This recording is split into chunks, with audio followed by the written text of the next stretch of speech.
Da manutenção da CPI. Desculpa, manutenção da CPI? Tá bem. Bom, até então, isso tem sido especulação. Especulação na mídia, em uma parte da mídia que tem saído.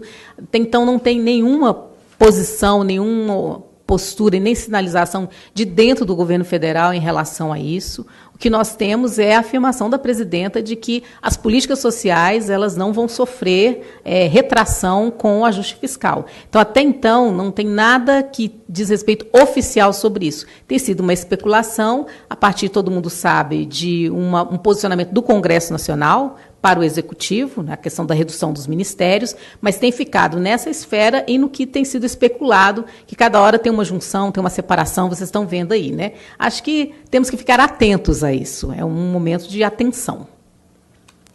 Ok, só para dizer, chegaram aqui pelo Twitter uma saudação aqui do ex-deputado Luiz Alberto, que diz que está acompanhando pelas redes, mandou aqui um abraço para todo mundo, para a ministra, e parabenizou pela iniciativa, e também do Instituto Odara e da Articulação de Mulheres Negras Brasileiras, que pelo Twitter mandaram aqui saudação a esse evento e destacaram a importância disso, desse momento, de momentos como esse, para consolidar estratégias de comunicação mais democráticas e mais comprometidas com o enfrentamento ao racismo.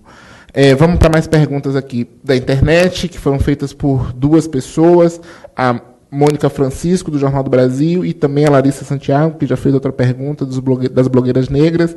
Ambas relatam casos de racismo que têm crescido, casos com grande visibilidade da mídia, ou melhor dizendo, de discriminação racial, relatam aqui o crescimento desses casos, e a preocupação com a proporção que isso vai ganhando na sociedade brasileira. E perguntam sobre o que a CPI tem feito quanto aos crescentes casos de discriminação racial que vem acontecendo no Brasil. Bom, no nosso decreto que regulamenta o nosso Sistema Nacional de Promoção da Igualdade Racial, uma das ações que está estabelecida é a criação do Disque Igualdade Racial.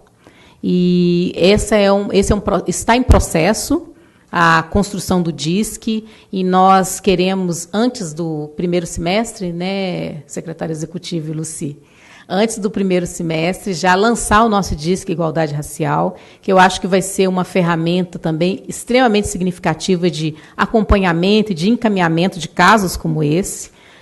Temos a nossa ouvidoria, a ouvidoria da CPI, que tem trabalhado insistentemente e efetivamente em relação às denúncias que nós recebemos e do encaminhamento dos casos dessas denúncias, quais são as orientações que têm que ser dadas às vítimas e encaminhamento dos casos. E, como eu falei anteriormente, a própria participação da CPI no Humaniza Redes, que é agora nosso movimento do governo federal para a superação das violações dos direitos humanos na internet, ela é também uma ação importantíssima. Nós assinamos ontem uma portaria interministerial. Então, a Secretaria de Direitos Humanos, Secretaria de Política e Mulheres, CPI, Ministério da Educação, Ministério das Comunicações, todos nós juntos assinamos essa portaria interministerial, e a ideia é aprimorar as ações que têm que ser decorrentes das denúncias que recebemos e orientação às vítimas. Quem tem que ser acionado, como tem que ser acionado, inclusive com uma ouvidoria online, que é a primeira experiência que nós realizamos aqui no Brasil. E vamos mais uma pergunta presencial do Douglas Belchior, do blog Negro Belchior. Aqui na frente, na primeira fila, por favor. Oi. Satisfação. Muito obrigado pela oportunidade. Ministra, um prazer dialogar com você. Prazer, Douglas. Pela primeira vez, já queria faz tempo. E eu sou professor da rede pública em Greve, em São Paulo, formado em História e Sociologia, graças à Bolsa de Estudo. Eu organizo o cursinho popular, de educação popular, nas periferias de São Paulo, junto com o coletivo da UNEAFRO. E estou conselheiro do CONANDA. Inclusive, estou aqui escapadinho da reunião do conselho, porque acho que nós estamos trabalhando questões no CONANDA que dialoga muito com o que a gente gostaria de conversar com a CPI e quero aproveitar esse momento para isso. Eu vou aqui fazer poucas perguntas e considerações. Primeiro que eu penso assim, que a gente dá pouca, eu não sei o quanto, se a gente está conseguindo, enquanto campo político da esquerda brasileira, dos movimentos, dá a importância que o momento tem, assim, da gravidade do momento que a gente vive. Nós vivemos um momento em que o governo, o dito governo progressista, a cada dia governa menos. A gente vê um governo a cada dia governando menos. A cada passo, a cada recuo para os interesses do mercado, para nós que somos negros e do campo do movimento negro, é um recuo para os interesses e para as forças políticas racistas que já são hegemônicas no país.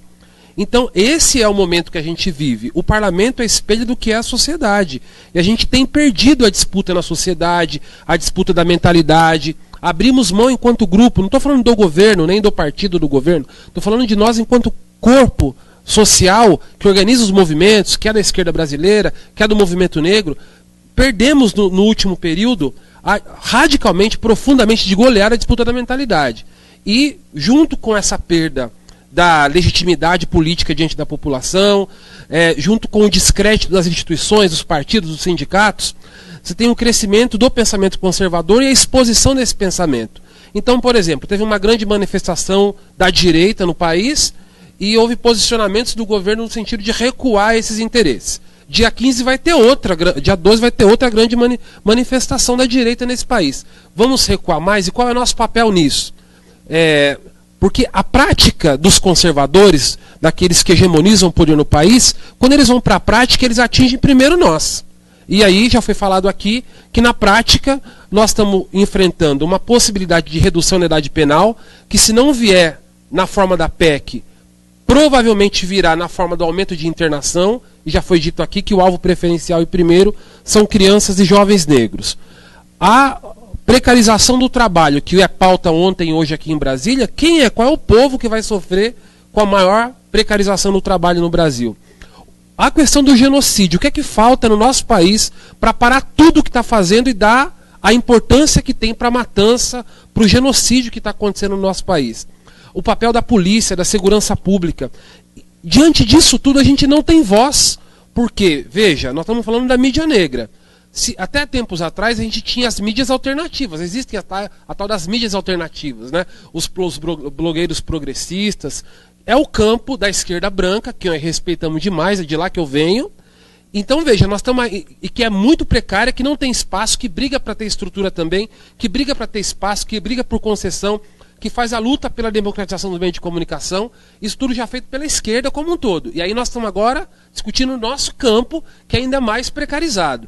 Então, a iniciativa de fortalecer o olhar e a voz negra organizada, ela é muitíssimo importante nesse contexto todo, da disputa ideológica, da disputa política.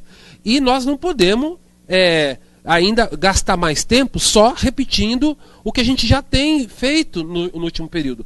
Então, assim, enquanto eu não sou profissional da comunicação, eu sou um militante político que escreve, que formula, que dialoga com movimentos. Então, cumprir um papel de movimento e olhando para a CEPIR como um aliado das nossas ideias, porque eu costumo brincar, ministra, nos lugares que eu vou, que seria ótimo explodir todos os ministérios. E que o governo do nosso país partisse da SDH, da CEPIR, da juventude, das mulheres, da assistência social, da saúde e da educação. Explode o resto e deixa governar a partir daí. O governo seria outro, o pensamento seria outro. Não são esses setores que têm o nosso pensamento, que dirigem o país e que mandam na política. Nós estamos precarizados, nós somos fracos, nós não incidimos na política. Então, ou incidimos pouco, menos do que deveria, nós somos aqui menores politicamente, frágeis politicamente, economicamente, mas nós somos a maioria. Nós estamos aqui em meia dúzia, mas nós representamos a maioria.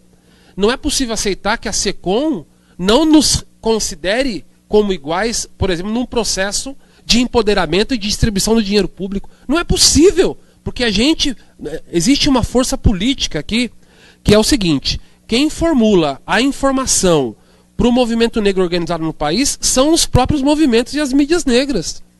É daí que surge a nossa informação qualificada. Não é a Globo, não é a Record que faz. Isso não tem nenhuma importância, isso não tem peso. Enquanto a gente se submeter à dinâmica do método numérico, sendo nós quem somos e de onde vemos e o dinheiro que nós temos, nós não vamos nunca participar de nada. Então, ou o governo, ele prioriza aqueles que defendem seus pressupostos, ou vai continuar alimentando aqueles que o condenam e que quer o fim dessa experiência. Então, é muito mais do que assim, essa cordialidade. Não, nós estamos num momento de enfrentamento radical. E nós não temos voz. E nós precisamos ter voz. E estou falando isso aqui fraternalmente com a CEPIR, porque é com a CEPIR que a gente conversa. Não é com a economia não nos ouve. O Ministério da Economia não é nosso. Quem cuida do dinheiro não somos nós. Quem cuida do poder... A presidenta Dilma, eu já tive poucas oportunidades, ministra, ela não considera, com todo respeito, que a presença das forças militares no Complexo da Maré é exército na rua. Nós apoia a presença e a prática política, a prática de uma polícia que faz o que faz no Rio de Janeiro ou que faz o que faz na Bahia. Então, não é possível dialogar no mesmo nível. Então, eu penso que a CEPIR, com o apoio dos movimentos, precisa ser mais incisivo e a senhora terá o nosso apoio para fazer isso, porque a gente não pode permanecer da maneira como está. Satisfação, muito obrigado. Obrigada, Douglas.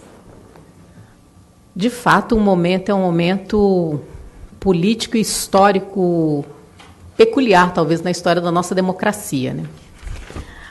O que eu penso, Douglas, é que na própria dinâmica das lutas sociais, da vida social, nós temos momentos de avanço e momentos de recuos, não é isso? Nós temos. E acho que para cada avanço que nós temos nas lutas sociais, na garantia de políticas afirmativas, na promoção da igualdade racial, vem uma contra-reação conservadora em relação a esses ganhos, a esses avanços.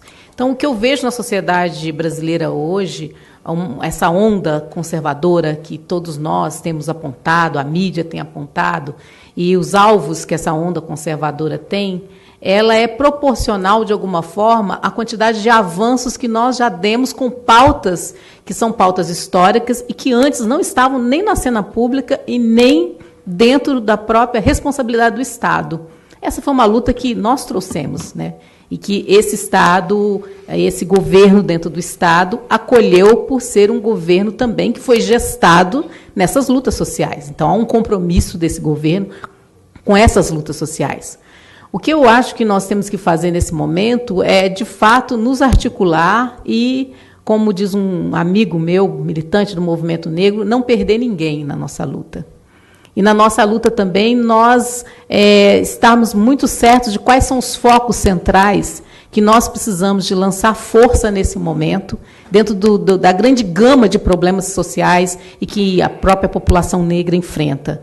O papel da CEPIR dentro do governo federal é um papel também de alerta e de articulação, como eu falei, política, e concordo com você, Douglas, assim, a força da CEPIR também é a força que vem dos movimentos sociais, particularmente do movimento negro. Ela é um órgão público que foi construído como uma reivindicação desse movimento, um acordo do governo progressista, quando assume o governo federal com esse movimento e outros movimentos sociais, e enfrenta a grande complexidade de ser um órgão público dentro do nosso governo, que surge das nossas reivindicações e das nossas demandas, e que também é governo. Então, essa é uma complexidade que a própria CEPIR enfrenta e que acho que todos nós que assumimos a pasta da CEPIR vamos construindo caminhos no diálogo com o movimento para encontrarmos o nosso espaço de discussão, nosso espaço de articulação. Saiba que, da nossa parte, todo o nosso empenho nesse momento para garantir a pauta de promoção da igualdade racial, ele está colocado, tanto dos secretários, quanto na questão parlamentar, quanto no diálogo com os outros ministérios, ele está colocado. E é muito importante para nós termos a confiança e o apoio dos movimentos sociais e do movimento negro para nos fortalecer como voz também dessa população. E não só do movimento negro, nós também temos a voz dos ciganos aqui, que nós temos que representar, nós temos a voz dos povos indígenas que temos que representar, temos a voz das comunidades de matriz, comunidades tradicionais de matriz africana que nós temos que representar. Então, esse momento tem sido um momento de muita escuta do que esses segmentos têm a dizer. A minha agenda, desde que eu cheguei, ela está aberta. Eu estou recebendo uma série de organizações e entidades, porque eu preciso escutar também quais são as demandas que essas entidades têm, o que elas estão sinalizando e vendo da análise desse momento, para que também a gestão da CEPI possa atuar em relação a esses focos. Guardando sempre essa complexidade, que eu vou ser muito sincera com vocês. Nós somos, de uma forma muito complexa, governo também. Então, assinamos a pauta, um projeto político do governo de construção de uma política social, e dentro dessa política social, promoção de igualdade racial, e, ao mesmo tempo, também somos um órgão público construído e criado à luz das lutas dos movimentos sociais, particularmente do movimento negro. É uma complexidade que tem que ser administrada no nosso cotidiano. Okay. Chega aquele momento do encontro em que a cumplicidade entre o mediador e os participantes do encontro começa, e a simpatia começa a acabar por conta do tempo. É um momento sempre dramático. Nós estamos... A ministra, de fato, precisa sair. Nós estamos a 8 minutos do que a gente tinha combinado para encerrar. A gente tem bastante pessoas inscritas. Depois daquelas pessoas que sinalizaram da entrada, chegaram outros pedidos. Nós temos aqui ainda um conjunto grande de perguntas da internet. Eu acho que a gente podia agora, talvez, tentar fazer meio que um bloquinho de 2, 3 perguntas. Eu vou fazer a próxima, vou tentar ver o que é possível fazer em bloco dessas que eu tenho aqui comigo, o que é que já foi respondido, deixar essas questões para a gente tentar, talvez, responder por e-mail, e talvez a gente pudesse fazer um grande bloco das perguntas que ainda tem aqui no presencial. Pode ser, gente? Vamos, então, eu vou inverter a ordem, só enquanto eu faço esse ajuste aqui, eu acho que a gente podia ouvir logo a próxima pergunta presencial, do Pedro Caribé, da Universidade de Brasília. E aí eu vou tentar aqui ver como é que eu me arranjo, para a gente poder tentar fazer todas as perguntas ou o maior número possível. Pedro Caribé. Bom dia, ministra. Bom dia, Pedro. Um prazer estar aqui. Fazer uma crítica à falta de tempo para nos debruçarmos sobre essas questões. Acho que seria mais importante, até um tempo mais prolongado, mas vamos em frente. Mídia significa uma multiplicidade de formatos e plataformas, que vai desde o impresso ao vídeo, e há uma multiplicidade de políticas envolvidas para a CEPI nesse campo de políticas, considerando que a CEPI, na sua própria natureza, não é de executar necessariamente todas as políticas, mas que pautar outras políticas do governo federal e com respaldo também nos governos estaduais e municipais. Há anos, a pauta da comunicação, nós temos uma paralisia muito forte nos governos Lula e que se perpetuou no primeiro governo Dilma. A Secretaria de Comunicação já foi citada várias vezes aqui, o Ministério das Comunicações também pouco avançou. A EBC é um caso com alguns avanços, mas ainda ínfima, dentro de uma política mais ampla de comunicação do país, né? Porém, há uma expectativa de que, principalmente com o Ministério das Comunicações e da SECOM, talvez, haja algum avanço nesses próximos anos. Por outro lado, nós temos políticas culturais que retrocederam um pouco no governo Dilma, no primeiro governo Dilma, mas que há algumas expectativas de abertura, principalmente com o ministro Juca Ferreira, do qual você já falou que se reuniu, e que eu também nutro algumas expectativas. A primeira delas é relacionada à política para a mídia livre da Secretaria de Cidadania e Diversidade Cultural, que seria importante a CEPI fortalecer a possibilidade desse prêmio de mídia livre retornar e de que vários comunicadores negros tenham participação também nesse plano, né, nessa política. O segundo deles é uma expectativa, o maior recurso hoje na área da cultura do país está concentrado no Fundo Setorial do Audiovisual da Ancine, no qual tem um programa Brasil de Todas as Telas, com expectativa de 1,5 bilhão de orçamento do ano de 2014 para o ano de 2015.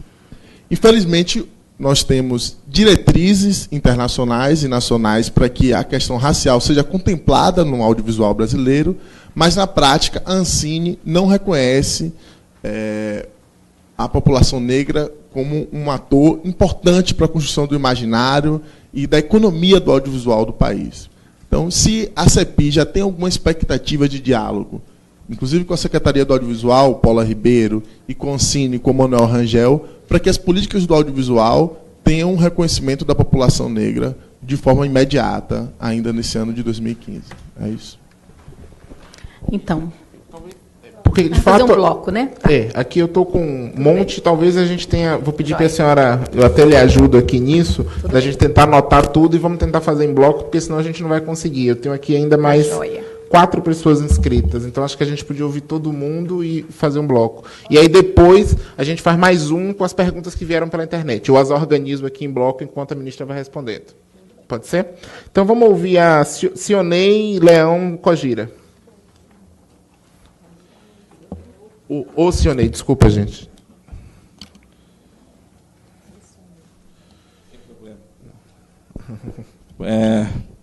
Ministra, bom dia aos que estão aqui presencialmente, que estão nos ouvindo pela internet. Quero iniciar elogiando a ministra, porque eu tive a oportunidade de estar na transmissão de carro que simbolizou a sua posse. E eu ouvi lá o seu pronunciamento. Pelo menos do que eu anotei, a ministra disse pelo menos 3 vezes: na minha gestão haverá diálogo. Pelo menos 3 vezes ela colocou isso e está demonstrando, de fato, que aquilo não era uma figura de linguagem. Então, fico muito grato de perceber que essa questão do diálogo está sendo tocada efetivamente pela gestão. Ministra, acho que a senhora já percebeu desse público o quão importante é a questão do financiamento das mídias negras. Eu vou apenas frisar sobre isso. Está aí uma política fundamental. Na verdade, eu creio que se a CEPIR priorizar isto, acho que a gente pode ter avanço. E priorizar respeitadas as questões republicanas, jurídicas, enfim, foi dito aqui que a SECOM certamente tem um mecanismo que aqui nós não temos o domínio, mas a CEPIR poderá ter o domínio com a SECOM. E se isso ocorrer, vai ser um salto histórico. Eu estava pensando aqui, assim, quando a CEPIR foi criada em 2003, eu tive a grata satisfação de fazer parte da equipe. Ali, então surgiu esse conceito de CEPIR, né? Hoje, se a gente for ver, nacionalmente tem várias CEPIRs pelo país. Então é uma reação em cadeia. Se a CEPIR consegue dar um avanço nessa questão da publicidade, do patrocínio, também poderá haver um efeito em cadeia, né, para essa nossa comunicação, que é uma comunicação progressista. Eu queria, no campo de contribuir, não é bem uma pergunta, mas para enfatizar, além da questão das mídias negras, que nesse público aqui está muito bem representada, tem outro campo que é da comunicação estatal, a TV pública. Então, é um setor que a CEPIR pode dialogar bastante. A Juliana, que é da EBC, mas tem TV Senado, TV Câmara, enfim, acho que é um segmento fundamental para a difusão das políticas de combate ao racismo e de igualdade racial. E um outro campo que foi pouco mencionado aqui, mas que é também decisivo, diz respeito à grande imprensa. A grande imprensa, e muitas falas foram no caminho da questão do campo conservador da sociedade, as dificuldades que nós temos de dialogar com esses segmentos, enfim, e é na grande imprensa que se dá esse debate entre progressistas, moderados e conservadores. Na mesma medida que é no campo do STF, no campo jurídico, que também se dá esses contraditórios, como no campo da política, esses contraditórios se dão no Congresso Nacional. E a grande imprensa é o espaço desse debate, que nem sempre nós vamos vencer, mas é representativo da sociedade brasileira. A sociedade brasileira não é só de campo progressista, que nós aqui comungamos. É também legítimo o campo conservador e é legítimo o campo moderado. Então, é um debate constante. E, nesse sentido, a minha fala na Cogira sempre é no sentido, no caminho, de a gente ter um olhar mais detido, mais interessado nessa interlocução com a grande imprensa, com a lógica, com a linguagem, com o método e com a técnica. Não vemos a grande imprensa como só os nossos inimigos. É um espaço que nós temos que disputar. Basicamente é isso, ministro. O Pedro Andrade, da UNB. Por que te marcaram? Eu só te conhecia como Pedro Caribé, não sabia do seu outro nome. Com isso você ajudou, porque sendo a mesma pessoa a gente ganha tempo. Sandra Martins, da Cogira, Rio.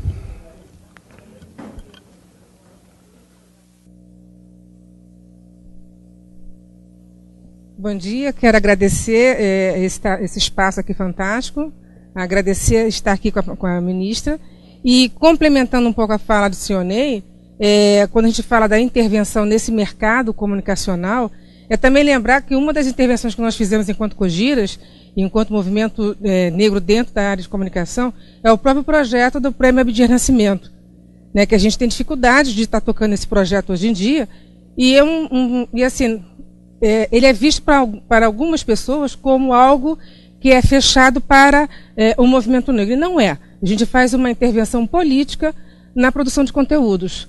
Tanto que nós temos, de norte a sul, pessoas que estão se sensibilizando para estar trabalhando com a questão negra.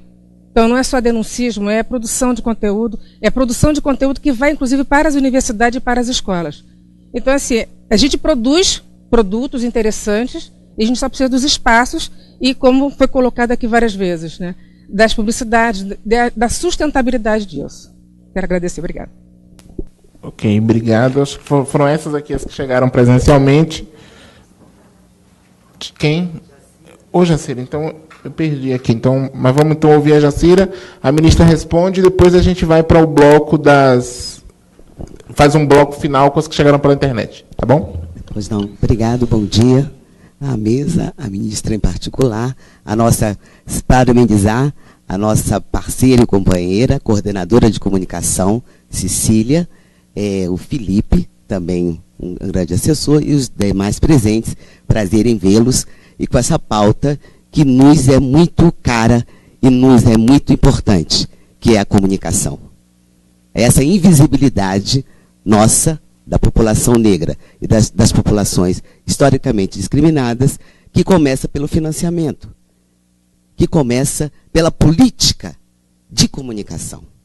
Então, eu entendo que a CEPIR chama movimentos sociais, chama quem tem essa pauta para poder garantir essa política de comunicação étnico-racial no governo brasileiro.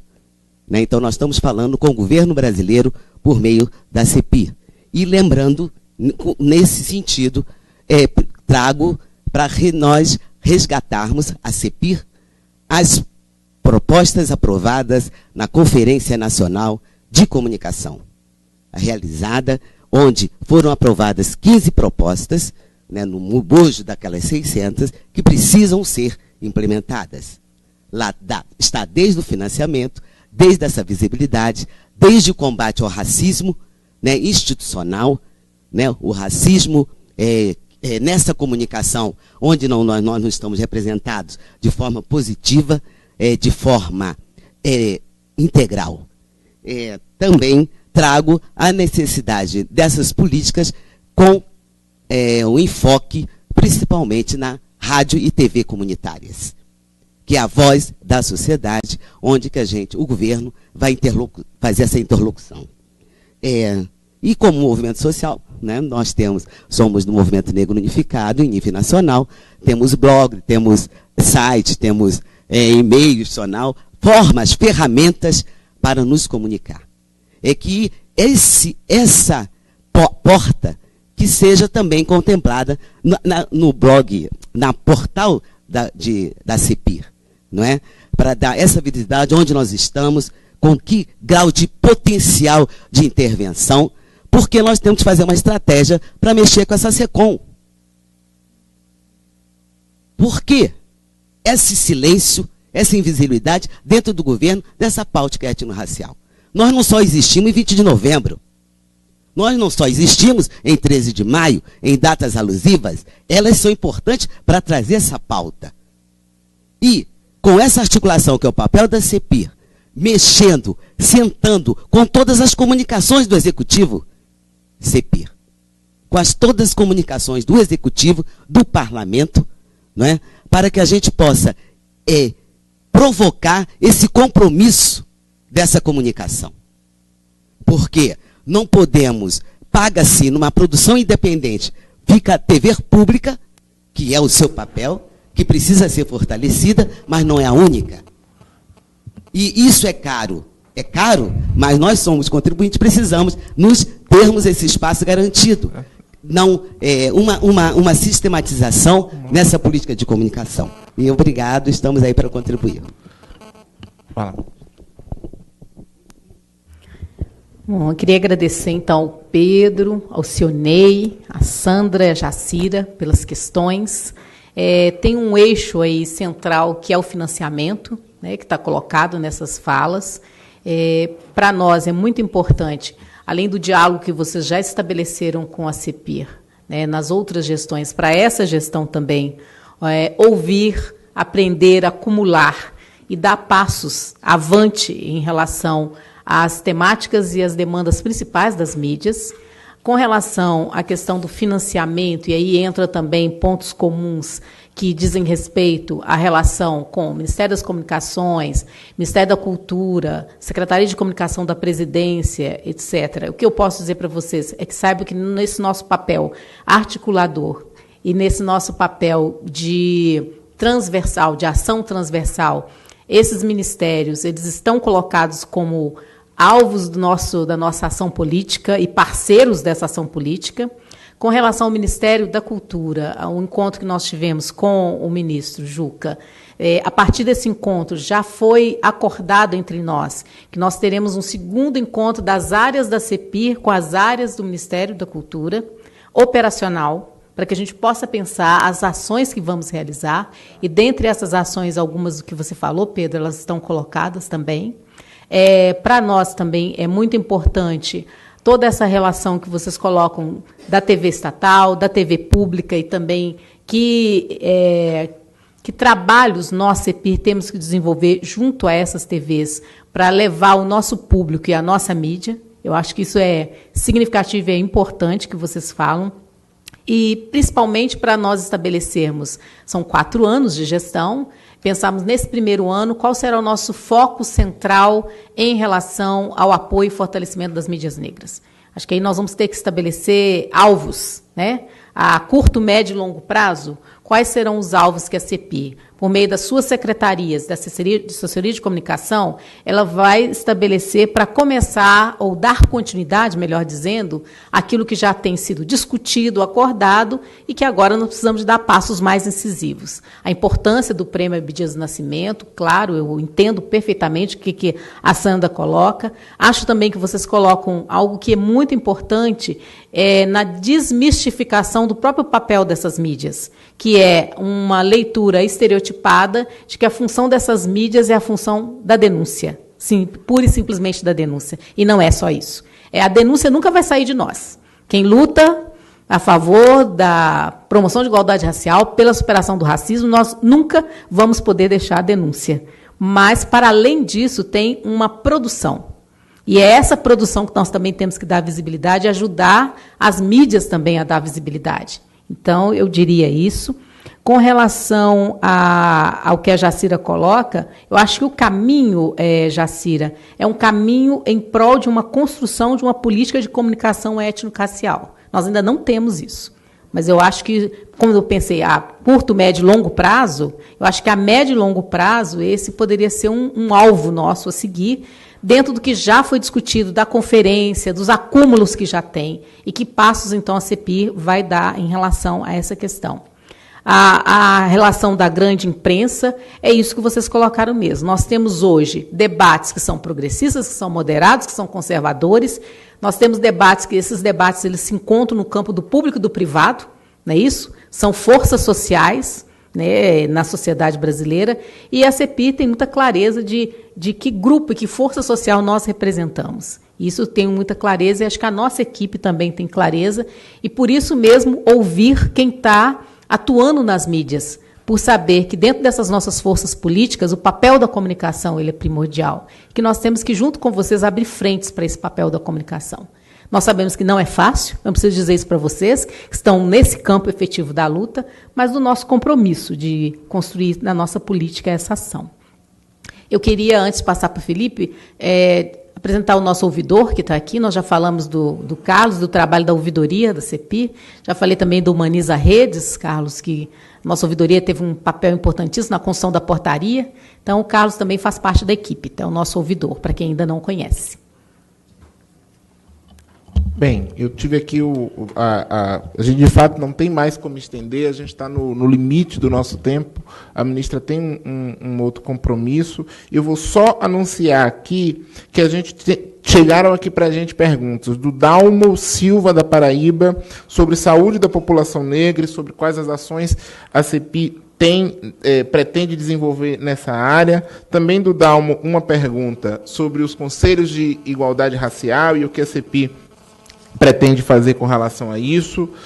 Uma pergunta do nosso conhecido de todos, o professor Joãozito, que chegou pela internet, sobre o papel que a CEPI pode desempenhar para convencer a mídia a assumir tolerância zero diante dos casos de racismo. Acho que é uma pergunta que, de alguma forma, a ministra já tocou aqui. Também uma pergunta do Denis, da USP, sobre o ajuste fiscal e quais as perspectivas que a ministra tem para que as políticas de igualdade racial não sejam impactadas por essa retração orçamentária, que é uma questão que a gente também tocou aqui.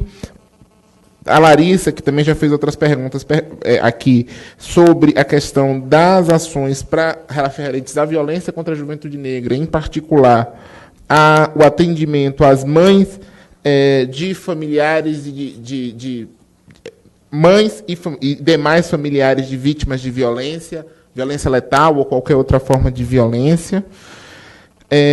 A Cleidiana Ramos, do Instituto de Mídia Étnica, perguntou sobre empreendedorismo negro e sobre as ações entre empreendedores de mídia afro-americana e afro-brasileira. E duas perguntas extremamente quentes, porque dizem respeito a uma agenda que é quase que constitutiva desse campo progressista aqui dos comunicadores e comunicadoras, uma da Rita de Cássia Prazeres de Vasconcelos, da Renafro, que é sobre a posição da CEPI sobre a regulamentação democrática da mídia, e se está havendo algum acompanhamento da CEPI, por parte da CEPI, com relação a essas discussões.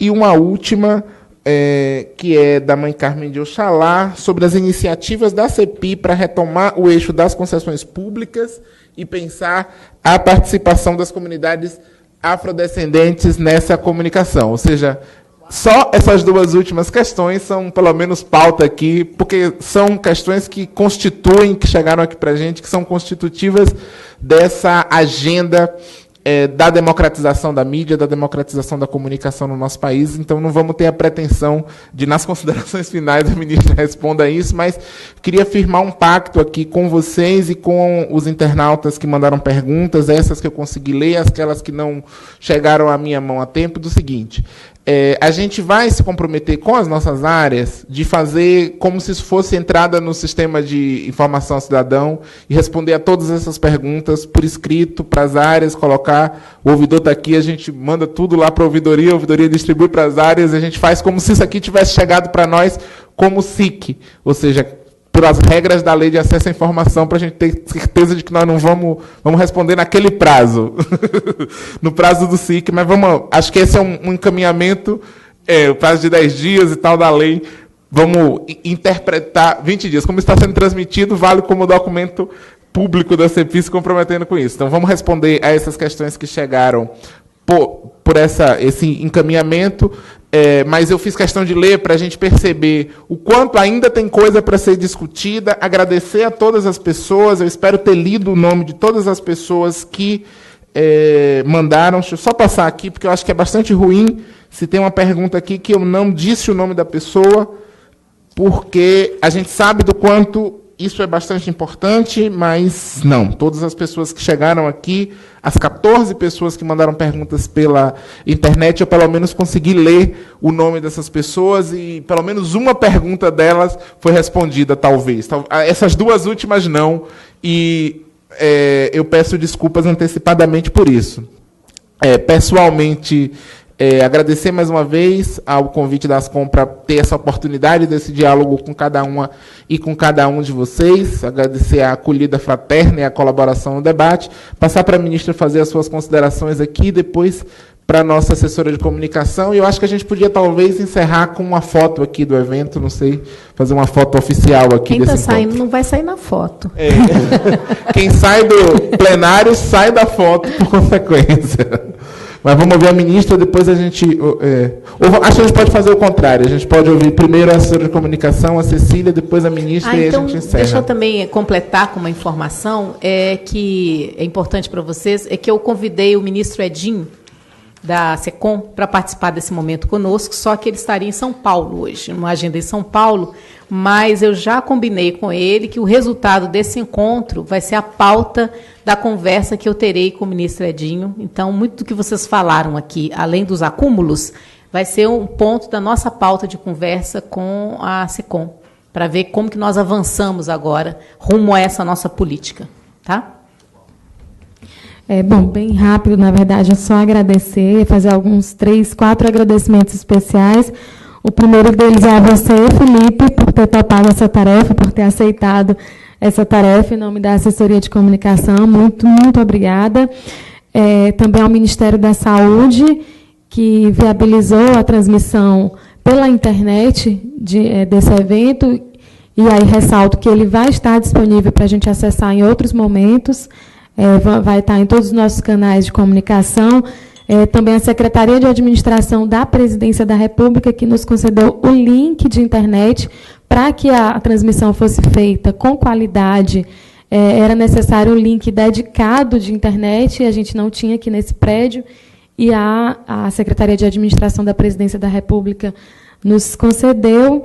E também a toda a equipe da Assessoria de Comunicação, que está trabalhando há mais ou menos um mês na construção dessa atividade. Deu trabalho, mas tenho certeza que cumpriu seu objetivo. Essa plenária está muito bem representada, todos os ativistas, os guerreiros e guerreiras da comunicação que já estão há algum tempo, inserindo a questão racial na comunicação e em outros momentos de debates mais políticos do movimento negro, estão aqui ou participaram pela internet. Queria agradecer a vocês terem atendido a esse chamado nosso, e acho que foi só um começo, um bom começo.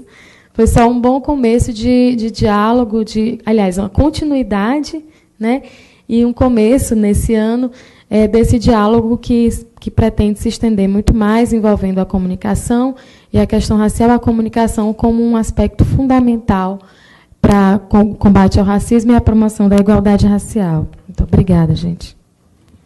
Eu também não apresentei para vocês o outro membro da nossa equipe, o Júnior, que está ali sentadinho à esquerda, ali é o nosso gerente na Secretaria de Políticas de Ações Afirmativas, está aqui também conosco, da equipe. Acho que já apresentei a todos e a todas da nossa equipe. Eu queria agradecer, dizer que dentro das perguntas que estavam colocadas também tem ainda a questão da juventude negra, nossa participação no plano Juventude Viva, junto com a Secretaria-Geral, a ampliação desse plano. Tem também as questões ligadas à saúde da população negra, e que nós participamos de várias ações junto ao Ministério da Saúde. Também já tem uma agenda com o ministro Quioro para a gente avançar no nosso trabalho, principalmente a participação no Comitê de Saúde, técnico de saúde da população negra, e outras ações, e muitos outros temas, como o Pedro falou, o tempo é limitado, Pedro, infelizmente, mas esse era um pouco, nós não sabíamos como que seria a dinâmica, assim, o termômetro desse encontro. Então, eu estou considerando que nessa gestão está sendo o nosso primeiro encontro, o nosso primeiro diálogo. A minha ideia é que a gente possa ter outros momentos, e que eu também tenha já resultados de algumas dessas ações e das questões aqui colocadas pelas áreas e pela CEPIR, para que no segundo encontro também nós possamos apresentar alguns resultados também, porque o diálogo é assim, o diálogo tem que ir avançando. E eu espero que a gente avance no nosso debate, no nosso diálogo. Melhor do que debate, no nosso diálogo. É isso que eu espero. E, para mim, particularmente, à frente da CEPIR, nesse momento da minha vida profissional e da minha vida pessoal, eu queria muito conhecê-los, porque, desde que cheguei à CEPIR, alguma coisa que eu sempre tenho feito é encontrar com as pessoas, porque quem está por trás dos blogs, quem está por trás dos sites, quem está por trás dos portais, quem são esses negros e negras que estão militando e atuando no campo das mídias negras? Uma coisa é eu saber os nomes e receber documentos. Outra coisa é eu encontrar com as pessoas cara a cara, responder, interagir e trocar energia, porque nós precisamos de muita troca de energia e de boas energias para que a gente possa vencer esses momentos que são duros e difíceis que a sociedade brasileira tem passado, mas que nós não vamos esmorecer da nossa luta pela promoção da igualdade racial, porque é isso que nos move, esse é o motor da nossa vida, é o nosso axé. Muito obrigada, parabéns pelo trabalho de vocês. Muito obrigada mesmo.